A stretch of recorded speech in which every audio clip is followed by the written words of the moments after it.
नमस्कार, बहुत बहुत स्वागत है आप सभी का हमारे विशेष कार्यक्रम राम नारायण राम में। मैं आप सभी के साथ हूं कंचन। राम नारायण राम ये एक साउंड एनर्जी का कार्यक्रम है जो हर दिन हम आपके लिए लेकर आते हैं और हर दिन हर एक महत्वपूर्ण विषय पर हम चर्चा करते हैं और जो चर्चा होती है वो आप ही लोगों के लिए और आप ही लोगों से जुड़ी हुई होती है। इस कार्यक्रम का उद्देश्य सिर्फ आपको जागरूक करने का है। ये कार्यक्रम ना तो आपसे कोई पैसा मांगता है, ना ही आपसे बहुत ज़्यादा समय मांगता है। ये कार्यक्रम सिर्फ इतना चाहता है कि आप इस कार्यक्रम में हुई प्रेसिडेंट की ओर से बातों को सुने और सुनने के बाद अपने आसपास के लोगों को और खुद को जागरूक करें। कार्यक्रम को शुरू कर रहे हैं। हमारे साथ संतान दल के प्रेसिडेंट शंकर सरकार जी और खास मेहमान संगीता मुखर्जी जी स्टूडियो में मौजूद हैं। बहुत बहुत नमस्कार। राम नारायण राम। तो कार्यक्रम को शुरू कर रहे हैं और इससे पहले एपिसोड में हमने बात की थी कि अब जो एक नई जंग छिड़ी हुई है समाज में, वो यहाँ पर छिड़ी हुई है आस्था के बीच में। यानी एक तरफ तो लोगों की आस्था है कि हम पूजा करना नहीं छोड़ेंगे, हम मंदिर जाना नहीं छोड़ेंगे, नंगे नंगे पैर हम मंदिर जाएंगे चाहे कितनी भी दूर हो। अब देख लीजिए, मतलब कई तो धार्मिक जगह ऐसी हैं जहाँ पर लोग नंगे पैर ही दर्शन करने के लिए पहुँचते हैं। कई कई हज़ारों सीढ़ियाँ होती हैं जो चढ़कर घुटनों के बल पर चढ़कर ऊपर तक पहुँचते हैं, लेट के जाते हैं। तो लोगों का कहना है कि हमारी आस्था है और हम प्रभु से जो मांगते हैं वो प्रभु हमें देते हैं। ये आस्था का विषय हो गया। एक हमारा विषय है जिसमें हम लोगों को जागरूक कर रहे हैं इस कार्यक्रम के माध्यम से। इन दोनों के बीच में जो ये फासला है, ये लोगों को कैसे हम समझाएं? ये जो मंदिर में लोग जाते हैं घुटनों के बल, लेट के, नंगे पाँव, पहाड़ों पे जैसे करके भी पहुंचते हैं, और ये एक आस्था है कि जितना तकलीफ वाला सफ़र होगा उतना ही पुण्य मिलेगा। ठीक है। तो मैं ये पूछना चाहती हूँ कि ये उन्हें बताया किसने है कि हम उस मंदिर तक जाओगे तो तभी तुम्हारी प्रॉब्लम सॉल्व होंगी? किसी ने तो बताया होगा, खुद से तो उनको सपने में नहीं आया। तो परिवार का लोग जैसे सिखाया, बिल्कुल बताया। परिवार के लोगों ने बताया, उनके दादा के दादा के दादा को भी किसी ने तो बताया होगा, तभी तो उनको पता चला कि नहीं उस मंदिर में लेट के जाएंगे तो ही पुण्य मिलेगा। तो ये बताया किसने? बताया धर्म के ठेकेदारों ने। धर्म के ठेकेदारों ने बताया। ये आपको पता है एक मंदिर है, मैं किसी का सबको ही पता है कौन सा मंदिर है, वहाँ जाके लोग अपने केश दान करते हैं। कि ये बहुत बड़ी आस्था है कि केश दान करेंगे तो मेरे सारे काम सफल हो जाएंगे। और ये चीज़ भी किसी से छुपी नहीं है। जो केस दान करते हैं, हाँ, केस किसका है? उनका है नहीं, हमारा केस हमारा है, हम हमारा है। बिल्कुल, वो तो हाँ, नहीं, अभी हम ये आस्था की बात कर रहे हैं। तो ये जो इतने सारे लोग, हजारों भक्त जाके वहाँ केश दान करते हैं, उसका क्या करते हैं? वो लोग विग बना के बाहर बेच रहे हैं। ये तो एक बहुत बड़ा बिजनेस हो गया। एक मंदिर ऐसा है जहाँ पे नारियल चढ़ाते टाइम ये इंस्ट्रक्शंस दी जाती हैं कि नारियल तोड़ना नहीं है, आप साबुत नारियल चढ़ाइए। वो तोड़ के प्रसाद बना के नहीं देते, क्योंकि वही नारियल घूम के फिर दुकानदार के पास आता है। बिल्कुल। अब मैं आपको ये बताऊं, जो एक इंसान की जब घर में मृत्यु हो जाती है, ठीक है, तो हम 11वें दिन 13वें दिन श्राद्ध करते हैं। उसमें एक आस्था, 30 दिन था। हाँ, जितने दिन भी हो, एक श्राद्ध होता है, घर में ब्राह्मण भोजन होता है, उनको दान दक्षिणा बहुत सारा दिया जाता है। अच्छा, एक श्राद्ध का एक रिचुअल होता है जिसमें कि जिसकी मृत्यु हो गई है उस मृतक के नाम से बिस्तर, कंबल, अच्छे कपड़े, जूता, छतरी वतरी, ये सब दान दिया जाता है। खाट भी दी जाती है। खाट पाट हाँ। सब कुछ सजा के वो पंडित को दिया जाता है। अच्छा, मज़े की बात सुनो। जैसे सोचो किसी, जैसे मैं अपना ही एग्जांपल देती हूँ कि हमारे घर में कोई मौत हो गई, मेरे पास टाइम नहीं है बाज़ार जाके लेने का, तो पंडित जी कहते हैं हम खुद ही ले आएंगे, आप उसका कॉस्ट हमें दे देना। तो हम जो भी उसका कॉस्ट होते हैं पंडित जी को दे देते हैं। वो श्राद्ध वाले दिन हमारे घर में वो पलंग वलंग सब सजा देते हैं लाके, और वही लेके वो मेरे दादाजी हों, नाना जी हों, किसी के नाम पे भी उत्सर्ग करते हैं श्राद्ध में। वही सामान वो ले जाके मंदिर में कोई उनका स्टोर होता है, वहाँ पे पैक करके रख देते हैं। फिर किसी के घर में मौत होती है और वो कहते हैं कि हम नहीं दे पाएंगे, वही चीज़ उनके दादाजी के नाम पे उत्सर्ग की जाती है। तो ये कैसी आस्था है आपकी? आपका धर्म इतना कमज़ोर है, कुछ नज़र नहीं आता। अगर जिस धर्म को आप फॉलो करते हो तो आप भी तो एक 500 रुपये की चीज़ के लिए 10 बार उलट के पलट के देखते हो, और जिसको आप अपनी आस्था कह रहे हैं, अपना धर्म कह रहे हैं, क्योंकि आपको ये लगता है कि धर्म आपको इस पृथ्वी पे आके मिला, लेकिन ये संपूर्ण रूप से गलत धारणा है। धर्म के बिना कोई इंसान ही नहीं पैदा होता, हम धर्म लेके ही आते हैं। चलो, आपने ये भी मान लिया ये धरती का धर्म है, क्योंकि आपके बाप दादा मानते आए हैं, आप भी मान रहे हैं। अगर हमारे बुजुर्गों से या हमारे पूर्वजों से कोई गलती हुई है तो क्या हम भी उसी गलती को दोहराएंगे?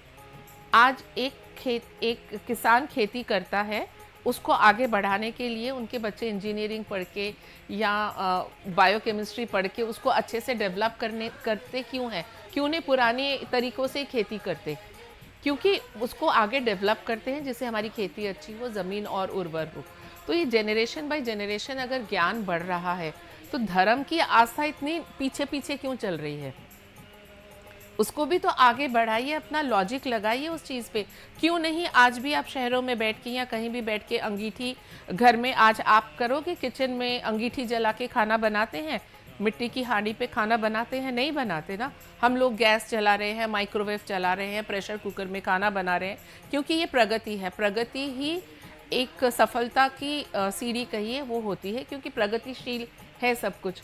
तो धर्म के मामले में ही क्यों हम रूढ़िवादी हो जाते हैं? क्योंकि वहाँ पे हम डरते हैं।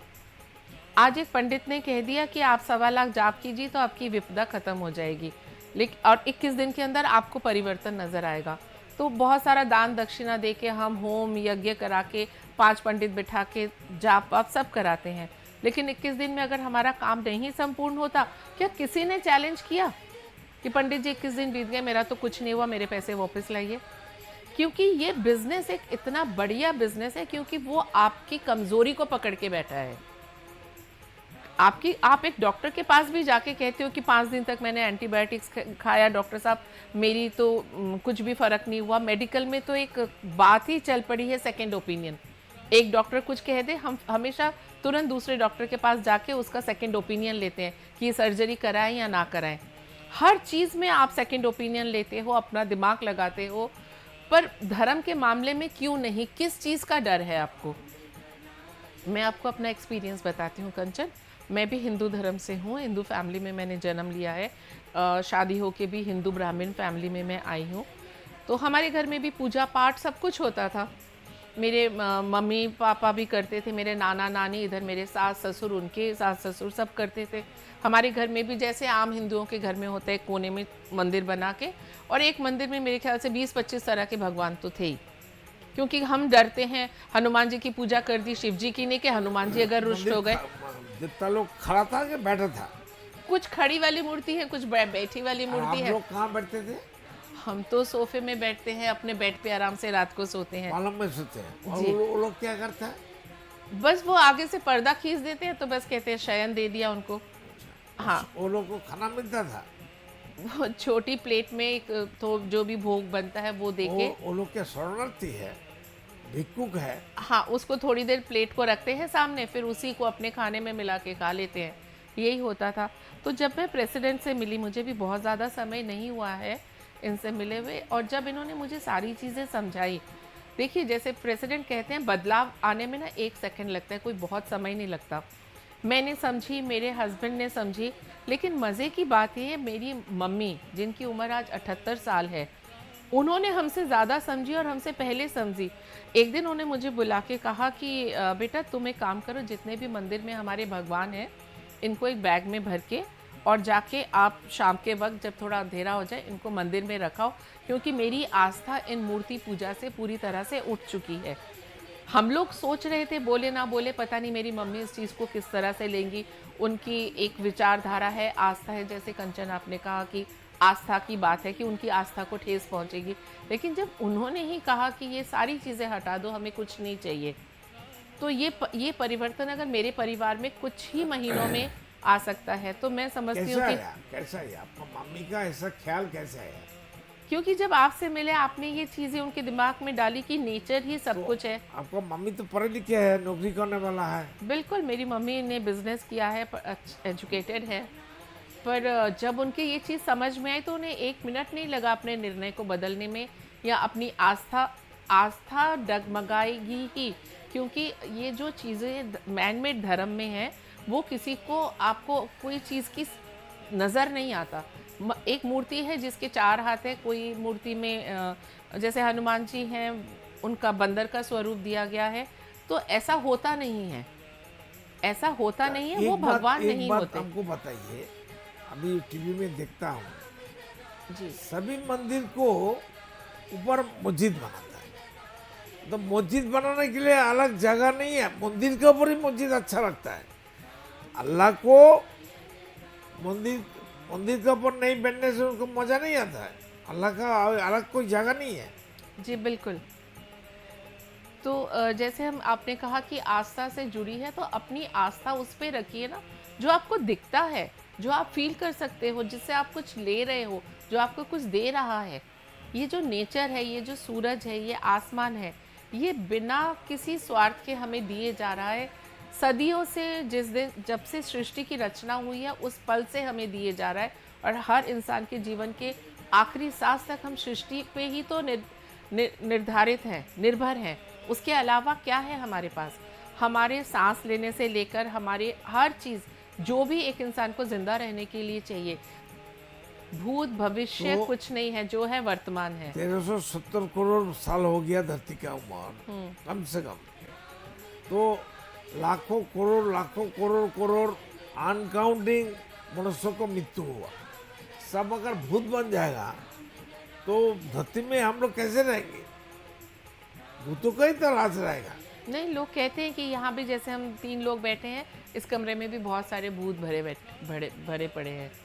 भूत को जगह नहीं है। नहीं, उनको जाने की जगह नहीं है। तो ये जो आस्था की बात है कंचन, ये हर इंसान को खुद ही इसके लिए लड़ना होगा, अपनी आस्था लड़ाई। हो कुछ भी हो, ये घर का बुजुर्ग लोग का फाउल है। बिल्कुल वो लोग जो गलत करके गया, हम लोग करेंगे तो हम लोग खुद मरेंगे। बिल्कुल। देखिए, हमारा पापा का 10 क्लास मैट्रिक पास था, तो हम लोग इतना पढ़े लिखे होते, ग्रेजुएशन हो गया, पीएचडी किया, तो हम लोग क्यों गलती करेंगे? बिल्कुल, चीज़ों को आगे बढ़ा के लेके जाना है, और ये रूढ़िवादी चीज़ें जो हमें जकड़े हुए हैं, पीछे की तरफ खींच रही है, उन जंजीरों को तोड़ना पड़ेगा। जैसे कि प्रेसिडेंट ने पहले एपिसोड में कहा कि एक पिंजरे में हम बंद हैं। अब वो टाइम है कि पिंजरा तोड़ के बाहर निकलना है। उसमें बहुत, उस पिंजरे में, पिंजरा किस चीज़ से बना हुआ है? व्यक्ति मालिकाना, मैन मेड धर्म, मैन मेड पॉलिटिकल पार्टी, और जो मैन मेड संविधान है। हमें इन सब चीज़ों से बाहर निकल के समाधान का संविधान बनाना है। अगर समाधान का संविधान आ गया तो उसमें सारी चीज़ें कवर हो जाएंगी, ना कोई दुख होगा, ना कोई तकलीफ होगी, ना गरीबी होगी। 77 साल से कोई समाधान नहीं हुआ संविधान से। बिल्कुल तो ऐसा संविधान हमारा समाधान नहीं हो रहा है, तो हमको तो नेचर बेस्ड, प्रकृति का माफिक समाधान का संविधान लाना चाहिए, लागू करना चाहिए धरती के ऊपर। बिल्कुल। ये तो जब तक नहीं होगा, धरती का कल्याण मंगल को भी नहीं हो सकता है। जी, अब देखिए, जैसे कि प्रेसिडेंट कहते हैं कि नेचर, जैसे हम हवा भी ले लें, हवा का एक पैटर्न है, सूरज का एक पैटर्न है। हम प्रेडिक्ट कर सकते हैं कि सूरज इस टाइम उगेगा, उस टाइम सनसेट का टाइम हम आजकल नेट पे देख के भी बता सकते हैं कि इस टाइम सूर्य सनराइज है या सनसेट है, लेकिन इंसान का कोई पैटर्न नहीं है। मैं एक बात कहती हूँ कंचन, अगर हम बहुत गंदी लैंग्वेज में भी बोलूँ, एक कुत्ते का भी पैटर्न होता है। जैसे अलग अलग ब्रीड का कुत्ता हुआ, लैब्राडोर हमें पता है कि बहुत होमली डॉग है, रॉटवाइलर को हम कहते हैं बहुत गुस्से वाला डॉग है, एल्सीशियन एक गार्ड डॉग है, पोमेरियन छोटा जो टॉम उसको कहते हैं, प्ले टॉम कहते हैं उसको। तो इस तरह से हम एक उनके टेम्परामेंट को जज कर सकते हैं। उनके लिए किताबें लिखी गई हैं कि लैब्राडोर ऐसा होता है, रॉटवाइलर। लेकिन एक इंसान के बारे में हम कह सकते हैं कि ऐसे सिचुएशन में सारे इंसान एक ही तरह बिहेव करेंगे? नहीं करेंगे, क्योंकि इंसान को ये जो स्वाधीनता दी गई है सिद्धांत लेने की, वहीं पे हर एक इंसान हर कदम पे फाउल कर रहा है, और नेचर के साथ आप जितना फाउल करते जाओगे उसकी माफ़ी तो मिलेगी नहीं। नेचर ही मनमानी करता है क्योंकि उनको राइट मिल गया। बिल्कुल लेकिन सूरज को राइट नहीं है, बिल्कुल। और हवा को राइट नहीं है, जी पानी का राइट नहीं है, मनमानी करेगा। धरती बोलेगा भागो यहाँ से, हमारा जमीन के ऊपर से भागो, हम किसी को रहने नहीं देंगे। या पेड़ आके बोलेगा तुमने मेरा फल तोड़ लिया तो तुमको जकड़ लेगा, हाँ, कि बस। मेरा फल क्यों तो तोड़ा क्या हाल तुमने। होगा? बिल्कुल पेड़ जमीन से उठ के खड़ा हो जाएगा, और उसका पेड़ हमारा पीछे मारने के लिए भागेगा, तो बड़ा बड़ा कमान क्या करेगा, फ्लाइट क्या, प्लेन क्या करेगा? जी बिल्कुल। तो पर इंसान ही ऐसा एक प्राणी है, जीव जंतु मैं बोलूँगी, कि जो फाउल पे फाउल किया जा रहा है और सोचते भी नहीं है।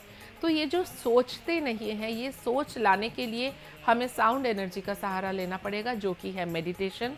एक ही शब्द है जो हमें इस दुविधा से निकाल सकता है, इस प्रलय से बचा सकता है, वो है राम नारायण राम की ध्वनि।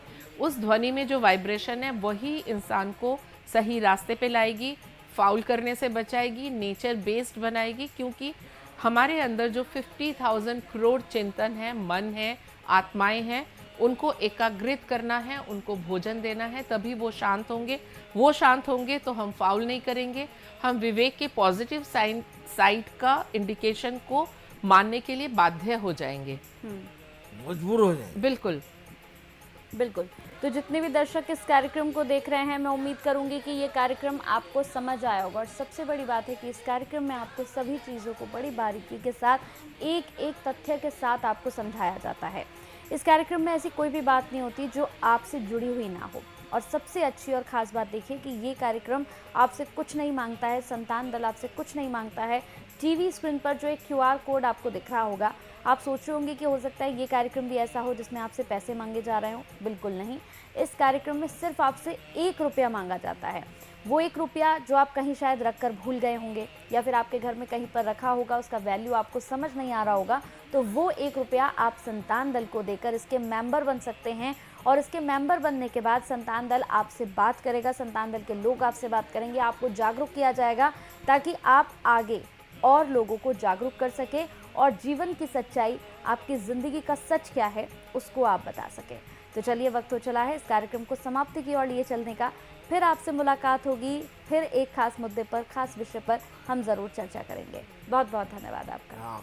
राम नारायण। राम नारायण। देखिए कार्यक्रम राम नारायण राम प्रतिदिन प्रातः 6:40 से साधना टीवी पर, एवं सोमवार से शनिवार प्रातः 7:30 से व रविवार प्रातः 7:50 से एवं रात्रि 10:30 से ईश्वर टीवी पर, एवं प्रातः 7:30 से साधना प्लस पर, एवं प्रातः 10:30 से हर खबर न्यूज पर, एवं रात्रि 8:30 से RN टीवी पर। आप देख रहे हैं हमारा खास कार्यक्रम राम नारायण राम शंकर सरकार जी के साथ राम नारायण रामशाह। यह एक महाध्वनि और बीज मंत्र है। यह सभी समस्या का संपूर्ण समाधान है। आप लोग इन्हें अपना के देखिए, मन और दिल में क्या प्राप्त हो रहा है। इस कार्यक्रम का विशेष उद्देश्य इसका प्रचार और प्रसार के साथ ही प्रत्येक मनुष्य की मुक्ति का मार्गदर्शन है, और यह आपकी दिल की बात है। इस मार्ग पर पुण्य और मुक्ति निश्चित है। इस कार्यक्रम के माध्यम से संतान दल द्वारा चलाए जा रहे श्रेष्ठ सेवाओं से जुड़कर सबके कल्याण के लिए इस नए कार्य का हिस्सा बन सकते हैं, और वृद्धाश्रम, गौशाला, गरीब और वंचित बच्चों की शिक्षा का भी सहयोग और समर्थन कर सकते हैं। संतान दल सबका एक ही परिवार है। अकाउंट नेम संतान दल, account number 266505000657, IFSC code ICIC 000265। पूरी तरह जानने के लिए आप संस्था के फोन नंबर पर संपर्क कर सकते हैं। Phone number 6291342066, 9836073503। Email ID santandal1960@gmail.com।